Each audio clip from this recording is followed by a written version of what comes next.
Amy Schneider is making game show history on Jeopardy! What is Athens? What is the Bastille? Who is Buto? Benazir Bhutto is correct. The reigning champion has been on a winning streak since November, and her most recent victory made her #2 on all-time consecutive wins list behind only Ken Jennings. People caught up with Amy about her favorite categories and her pre-game playlist. I always watched Jeopardy growing up. My parents always watched it, so something was there. My dad had tried out for it and nearly got on.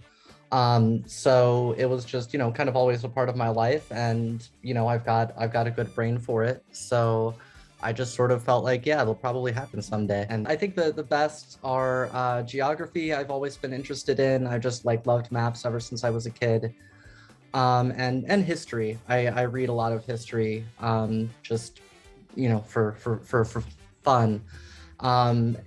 As far as worst, I think music, just because it's such a broad category, and I listen to what I listen to, and I don't really know much about what's outside of it. And it's kind of hard to study just because there's so much of it.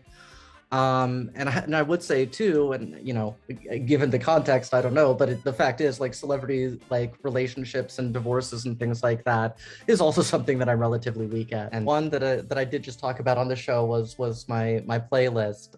So that is, Eminem was the one that I kept in my head during the day of taping. One thing I can't stop thinking about is the thing Amy said she thinks about before the start of every show. The lyrics to Lose Yourself by Eminem. But there was other stuff on there, Lizzo, Cardi B, I forget what else.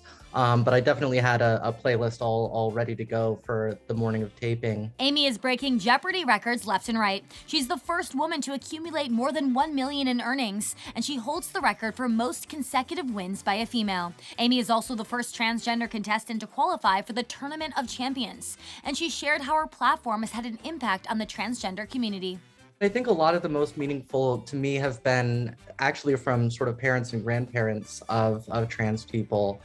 And saying that it's made them feel better about, the life that their loved ones are going to have. I think that for an older generation, which Jeopardy reaches, even for people who are generally sort of accepting and supporting of trans people, there's still just that feeling of, that they're not going to be a part of society. They're not going to, be able to succeed. And so for them to see someone, being trans and doing such a, mainstream successful thing like Jeopardy has made a lot of them feel better. And that makes me really happy. And Amy has plans to make good use of her geography knowledge to spend her winnings. Yeah, I think definitely travel. We're going to take a trip to Ireland, and we're thinking about where else we might go with it. And I think, buying some fancy designer clothes, I think is definitely on the list. For more on Amy Schneider, pick up this week's issue of People on Newsstands Friday.